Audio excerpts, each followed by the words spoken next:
ಪ್ರೀತಿಯ ರಥದಲ್ಲಿ ಹೊರಡೋ ಮೆರವಣಿಗೆಯಲ್ಲಿ ನಮ್ಮಿಬ್ಬರಿಗೆ ತಾನೇ ಅವಕಾಶ.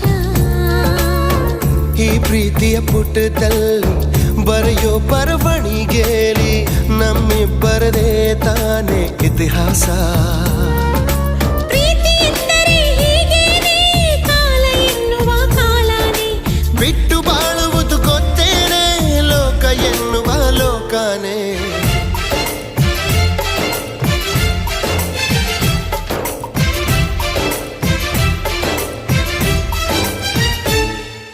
ನಿನ್ನಾಣೆ ನಿನ್ನಾಣೆ ಪ್ರೀತಿ ದೇವತೆ ನಿನ್ನಾಣೆ, ನೀನಿಲ್ದೆ ನಾನೆಲ್ಲ ದೇವರಾಣೆ.